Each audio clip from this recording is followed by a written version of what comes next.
Senator, I want to read to you the smoking gun email from the EPA Center Director to a staffer, and I'll quote it. We can put it up on the screen.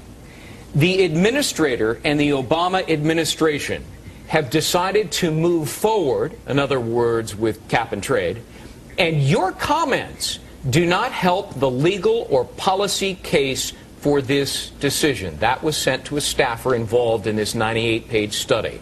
Does it appear to you that the EPA buried evidence that would have made the president's climate change bill unnecessary?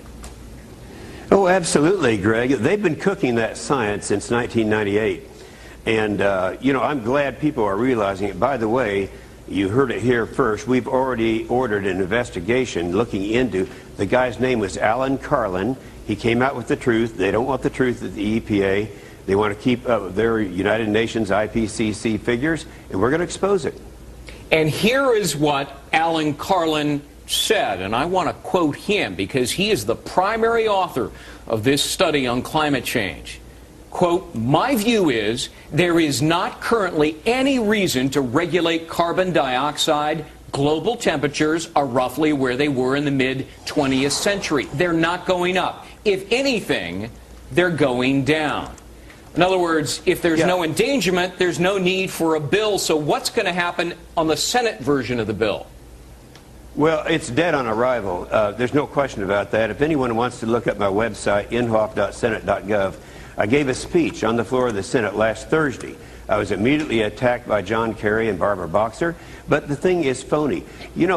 I feel so good about being redeemed after all these years because they've been throwing this thing in my face since 1998 when we realized all of those scientists that Al Gore had lined up, and I'm talking about Claude Allegra in France, David Bellamy in UK, Nir Shaviv in Israel, all of them used to be on his side. They all said, wait a minute, this science isn't right. And that's exactly what Alan Carlin said. And we've already started an investigation. When you get back from this recess, we're going to get to this, and you're going to be the first to hear about it. And there are a bunch of emails in addition to the ones that I've mentioned here in which this guy is being told, be quiet, shut up, don't talk to anybody about this. Might there be, in addition to your investigation, a criminal investigation here?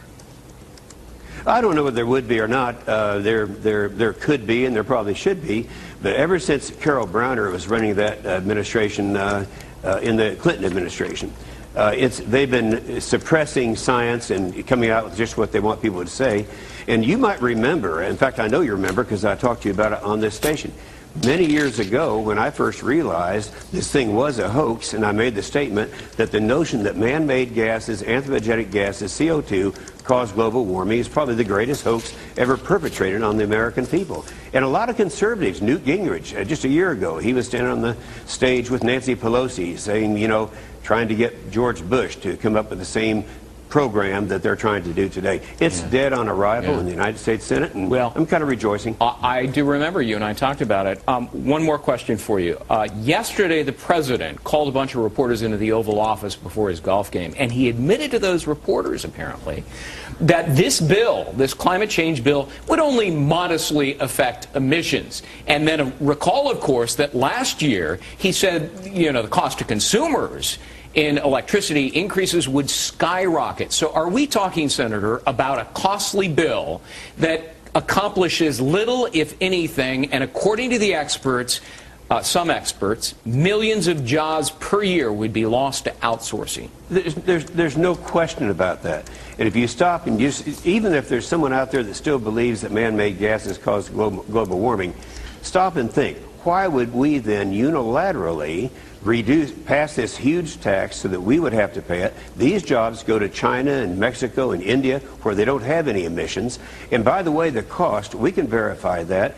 The first ones to look at the cost were the Wharton School of Economics, then MIT, and then many others. The cost is between $300 and $380 billion a year. That means people watching us now, if you file a tax return, it'll cost you about $3,000. And to get nothing. Well, this is huge, and you've announced there's an investigation. So thank you, Senator, for being with us. We appreciate I would only add that Al Gore's all right. Don't worry about him. According to Bloomberg, he's made about $100 million on this issue. All right, well, somebody's profiting.